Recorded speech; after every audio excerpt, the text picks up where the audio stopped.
మీ జాతకం ఎలా ఉంటుందో తెలుసుకోండి. వెంటనే జేకేఆర్ గురుగారి అపాయింట్మెంట్ తీసుకోండి. అమ్మ నమస్కారం అమ్మ. నమస్తే అమ్మా.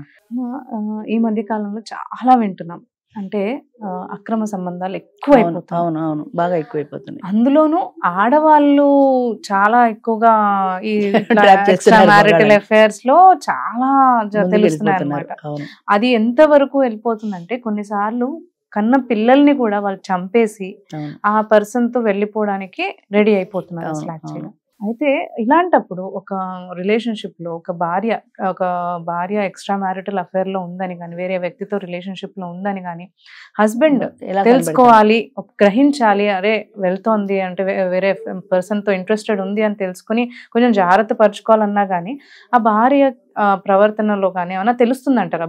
భర్త ఎలా గ్రహించవచ్చు అంటారు అసలు? జనరల్ గా ఏంటంటే ఇప్పుడు సూసైడ్ టెండెన్సీ ఉంటుంది కొంతమందికి. అంటే నిరాశ నిస్పృహతో చనిపోదాం అనుకుంటారు.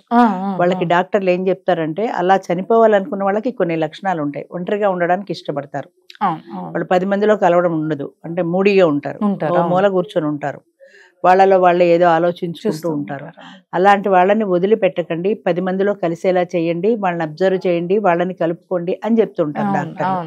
అలాగే వీళ్ళు కూడా ఏంటంటే ఎక్స్ట్రా మ్యారిటల్ అఫైర్ ఉన్నప్పుడు అది వీళ్ళు జనరల్గా ఫోన్లలో చాటింగ్ చేసుకుని మెసేజ్లు పెట్టుకునే చేస్తూ ఉంటారు కదా. ఫోన్ కోసం ఎదురు చూస్తూ ఉంటుంది, ఫోన్ రాగానే చేసే పని వదిలిపెట్టేసి పరిగెట్టుకెళ్ళి చూస్తూ ఉంటుంది.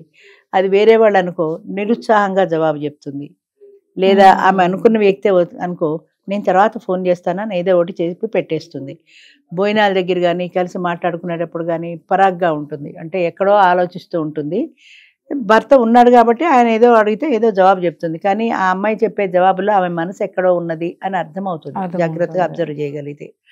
ఆమె మాట తీరులో, ఆమె తయారవడంలో, ఎక్కడికైనా వెళ్ళాలన్నప్పుడు బాగా తయారయ్యి స్పెషల్గా తయారవడము, ఈ లక్షణాలన్నీ ఉంటాయి. ఒట్టప్పుడేమో జిడ్డు ముఖం వేసుకుని వెళ్ళాడే మనిషి స్పెషల్గా తయారవుతుందంటే నేను ఆఫీస్కి వెళ్ళాక ఎవరైనా వస్తున్నారా, లేదా ఈమె ఎక్కడికైనా వెళ్తోందా అనే డౌట్ వస్తుంది సహజంగా. అలాగా కొన్ని లక్షణాలతో అందరికీ తెలియకపోవచ్చు, కానీ అబ్జర్వ్ చేస్తే అర్థమవుతుంది. ఆ ఉద్దేశంతో మనం అబ్జర్వ్ చేస్తే చాలా మంది ఏం చేస్తారంటే పెళ్ళ వెనకాల ఫోన్లు చెక్ చేస్తుంటారు. కరెక్ట్, అవును.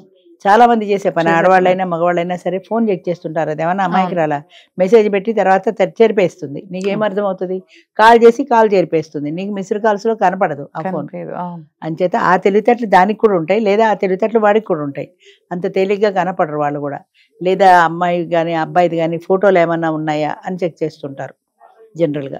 వీళ్ళిద్దరు కలిసిన ఫోటోలు కానీ, కొంతమంది పొరపాటున వాళ్ళిద్దరు కలిసిన ఫోటోలు తీసుకుంటారు, సెల్ఫీలో తీసుకుంటారు, అవి ఫోన్లో ఉండిపోతాయి.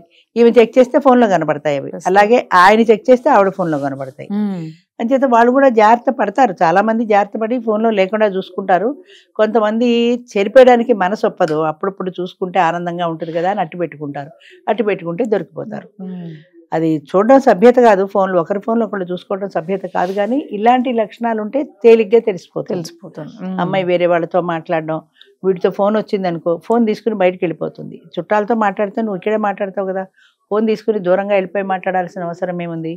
తిరిగి వచ్చేప్పుడు ఆ అమ్మాయి ముఖంలో ఒక కొత్త ఆనందం కనబడుతుంటుంది. అవతల వాడితో మాట్లాడినప్పుడు మామూలుగా ఉంటే చేంజ్ ఏముండదు, అమ్మాయి ముఖంలో ఒక ఫీలింగ్ కనపడుతుంది, అంటే అవతల వ్యక్తితో మాట్లాడిన ఆనందం.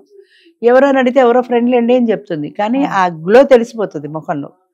అంచేత అది అబ్జర్వ్ చేయగలగడం కష్టమే, కానీ అబ్జర్వ్ చేస్తే మాత్రం తేలిగ్గా కనిపెట్టగలుగుతారు. కొంతమంది అనుమానం మొగుళ్ళు ఉంటారు, అది మామూలుగా మాట్లాడినా వాడికి అనుమానమే వస్తుంది. అస్తమానం దాని ఫోన్ చెక్ చేయడం, అది తయారైతే ఏంది స్పెషల్గా తయారయ్యే ఉండడం, ఇలాంటి సూటిపోటు మాట్లాడడం కూడా చేస్తుంటారు.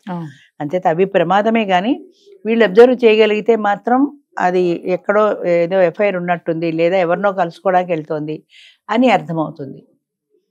ఎక్కడెక్కడో జోక్ కూడా చూశాను, ఒక భార్య అప్పుడప్పుడు భర్తకి ఫోన్ చేస్తూ ఉంటుంది. ఫోన్ చేస్తే అంటే ఎక్కడికైనా వెళ్తున్నాడమ్మా, ఎవరైనా కలుస్తున్నాడమ్మా, లేదే నేను ఇంట్లోనే ఉన్నాను అంటాడు. ఏది ఒకసారి మిక్సీ ఆన్ చేసి చూపించండి అంటుంది. అంటే వాడు మిక్సీ ఆన్ చేస్తాడు, ఓహో ఇంట్లోనే ఉన్నారా అనుకుని ఊరుకుంటుంది. ఒకసారి ఫోన్ చేస్తే పిల్లాడు ఎత్తుతాడు, పిల్లాడు ఎత్తితే నాన్న ఇంట్లో లేడమ్మా మిక్సీ తీసుకుని ఎక్కడికో వెళ్ళాడు. అంటే ఎక్కడ అడిగినా పిల్ల తినిపిస్తూ ఉంటాడు అనమాట. అంచేత అలాంటివి కూడా ఉంటాయి కొన్ని కొన్ని. Correct correct. అంచేత అది చాలా జాగ్రత్తగా చూసుకోవాల్సి ఉంటుంది మెయిన్లీ. అదేంటంటే అమ్మా అసలు ఫస్ట్ ఇలాంటి రిలేషన్ పెట్టుకోవడమే చాలా పెద్ద పొరపాటు. ఒక భర్త ఉన్న తర్వాత కష్టమో సుఖమో వాళ్ళతో జీవితం అనుకోవాలి, వాళ్ళని మలుచుకోవడానికి ప్రయత్నం చేసుకోవాలి. భర్త అయినా భార్య అయినా వాళ్ళతో అనుకూలంగా ఉండడానికి ప్రయత్నం చేసుకోవాలి, తనని తను మార్చుకోవాలి, అవతల వ్యక్తిని మార్చడానికి ప్రయత్నం చేయాలి. అవ్వలేదనుకో నా కర్మ ఇంతే అనుకోవాలి, కానీ ఇక్కడ ఇంది కాబట్టి ఇంకోటి ఎత్తికేసుకుంటా అని అనుకోకూడదు కదా. వాడు మాత్రం ఎన్నాళ్ళు చూస్తాడు, ఓ ఏడాదో 2 ఏళ్ళో చూస్తాడు, బాగుంటుంది. తర్వాత 3వ సంవత్సరం జీవితంలో సర్దుబాటు అనే లక్షణం లేకపోతే ఎవరితోటైనా ప్రపంచంలో గొడవ వస్తుంది, అది ఖాయం. సర్దుబాటు అనేది మనలో లేకపోతే ఎవరితోటైనా గొడవ వస్తుంది. అంచేత మనమే సర్దుకోగలిగితే వీడితోటే బాగుండొచ్చు కదా, మళ్ళా కొత్త దేనికి. వాడు మాత్రం గొడవ రాదన్న గ్యారంటీ లేదు కదా. అది ఆ సర్దుకోవడం మీద ఇక్కడే సర్దుకుంటే అసలు మనకి సమాజంలో గొడవే లేదు కదా. అంచేత ఆ సర్దుబాటు గుణం ఉండాలి, ఓర్పు ఉండాలి, సహనం ఉండాలి. ఇవన్నీ చెప్పడం తేలికే కానీ ఆచరించడం కష్టం. కానీ అది ఆచరణలో పెట్టుకోగలిగినాడు ఏ రోజైనా ఆడది సుఖపడుతుంది. ఎప్పుడైనా సరే తను జాగ్రత్తగా ఉండగలిగితే, తను గీసిన ఆ హద్దు దాటకుండా ఉంటే ఏదైనా సరే సొసైటీ సపోర్ట్ ఉంటుంది, కనీసం తన పేరెంట్స్ సపోర్ట్ ఉంటుంది, ఇన్లా సపోర్ట్ ఉంటుంది. ఏదైనా తను పాపం ప్రయత్నం చేసింది, వాడు సరైనవాడు కాదు అని ఇన్లాస్ కూడా అనుకోవచ్చు, నా కొడుకే సరైనవాడు కాదు అని. అంచేత అది సామరస్యంగా పరిష్కారం చేసుకోవాలి. కానీ వీడితో బాగాలేదని వెంటనే ఇంకొకటితో ఎఫ్ఐఆర్ పెట్టుకుని, వాడితో బాగాలేదని ఇంకొకటితో ఎఫ్ఐఆర్ పెట్టుకుని, ఇలా ఎంతమందితో ఎఫ్ఐఆర్ పెట్టుకుంటావు? చీరలు మార్చినట్టు మగాళ్ళని మార్చడం లక్షణం కాదు కదా.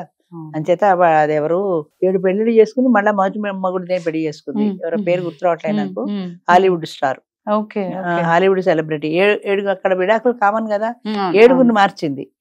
7గురిని మార్చితే మొదటి మొగుడే బెటర్ అనిపించి మళ్ళీ వాడిని పెళ్లి చేసుకుంది. అంచేత అలా విచిత్రమైన ఉంటాయి. ఇంతమందిని మార్చే బదులు ఉన్నవాటితోటే సర్దుకుంటే పోతుంది కదా. అది ఒకప్పటి సాంప్రదాయం. ఇప్పుడు ఏంటంటే చీరలు మార్చినంత తేలిగ్గా ఈ చీర బాగాలేదని ఆ చీర, ఆ చీర బాగాలేదని ఈ చీర, ఈ మొగుడు బాగాలేదని ఆ ఫ్రెండ్ బాగాలేదని ఇంకో బాయ్ ఫ్రెండ్, అలా అయిపోయింది. మీరు అన్నట్టు అడ్జస్ట్మెంట్ చేసుకుంటే ఏదైనా సేమ్. ఎందుకంటే ఇప్పుడు ఈ రిలేషన్ బాగాలేదని నువ్వు బయటకు వచ్చే తర్వాత ఫస్ట్ లో ఇది బాగానే ఉంటుంది, లాస్ట్ కి వచ్చేసరికి మళ్ళీ అదే గొడవ అడ్జస్ట్ చేసుకుంటే ఒకదానితో ఆగిపోతుంది. అది ఆ అడ్జస్ట్మెంట్ అనేది జనాల్లో ఉండట్లా. అందువల్లనే ఇంకోటి ఏంటంటే క్యారెక్టర్ పట్ల ఎవరికి అంత ఇంపార్టెన్స్ లేదు. అంచేత వీడు కాకపోతే ఇంకొకటితో వెళ్ళిపోదామన్నా కదా, కానీ ఇది తప్పు అన్న ఫీలింగ్ లేదు, ఉండట్లేదు. ఇది తప్పు, ఇది ఈ పని నేను చెయ్యకూడదు అన్న విచక్షణ ఉంటే ఇన్ని తప్పులు జరగవు, ఇంతమంది చెయ్యరు, ఇంతమంది అలా పిల్లల్ని కూడా చంపేసి బయటకు వెళ్ళిపోరు. పిల్లలు మీరు అన్నట్టు పిల్లల కోసము తల్లి ఎంత సాక్రిఫైస్ చేసుకొని ఉండే సిచువేషన్ లో ఉంటది. తిట్టే మొగుళ్ళు ఎంతమంది క్రూరంగా ఉన్నా సరే పిల్లల్ని వదులుకోలేక బాధపడతారు. అలాంటిది పిల్లల్ని చంపడానికి కూడా రెడీ అవుతున్నారు. అదే ఇంతకు మించిన అట్రాక్షన్ అక్కడ ఏముంది? కన్నా పిల్లల కంటే ఏది ఎక్కువ అంటే వాడే ఎక్కువ వీళ్ళకంటే అని అనిపిస్తుంది. అంటే ఆడది అంటే కన్నా తల్లి అంటే ఒక గొప్ప స్థానం ఉంది ఆడదానికి ప్రపంచంలో. మాతృదేవోభవ, పితృదేవోభవ, ఆచార్య దేవోభవ అని తల్లికి ఎవ్వరికి ఇవ్వనంత ఉన్నతమైన స్థానం ఇచ్చారు. దాని పరువు కూడా తీసేస్తున్నారు ఇలా పిల్లల్ని చంపేసి.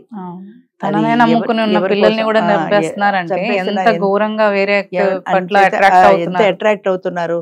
ఇదంతా ఎటు తిరిగి ఎటుపోయినా సెక్స్ కోసమే కదా, అంతా అవతల అట్రాక్షన్ అంతా సెక్స్ కోసమే కదా. అంటే ఇది వరకు పెళ్లి కాకుండా ఉన్న కన్యలు ఉన్నారు, 70 ఏళ్ల వాడిని పెళ్లి 20 ఏళ్ల పెళ్లి చేసుకున్న కథలు ఎన్నో ఉన్నాయి మన పాతకాలంలో. మరి 70 ఏళ్ల వాడు ఏం కోరికలు తీరుస్తాడు? 20 ఏళ్ళది పెళ్లి చేసుకుని కోరికలు అణుచుకున్నారు, కంట్రోల్లో పెట్టుకున్నారు. ఆ కంట్రోల్ ఉండాలి, ఆ ఆత్మ నిగ్రహం ఉండాలి మనుషుల్లో. అది లేని నాడు విచ్చలవిడి శృంగారానికి రెడీ అయిపోతారు అంతే.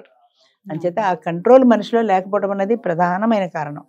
మనసు టెంప్ట్ అయినా సరే దాన్ని మనం కంట్రోల్ పెట్టుకోగలగాలి. ఈవేళ ఈ హోటల్కి వెళ్ళాలంటే వెళ్ళిపోయాను, ఇవి తినాలంటే తినేసాను అన్నట్టుగా, ఇది తాగాలంటే తాగేశాను అన్నట్టుగా, వాడితో వెళ్ళాలంటే వెళ్ళిపోయాను అనకూడదు కదా. చీరలు మార్చినట్టు మగవాళ్ళని మార్చడం సాంప్రదాయం కాదు, అలాగే మగవాళ్ళకు కూడా అంతే. కానీ ఎవరు వింటలేదు కాబట్టి మనం ఎంతసేపు ఇదే చెప్పుకుంటాం. కరెక్ట్ అమ్మా. అవునమ్మా. థ్యాంక్ యూ అమ్మా.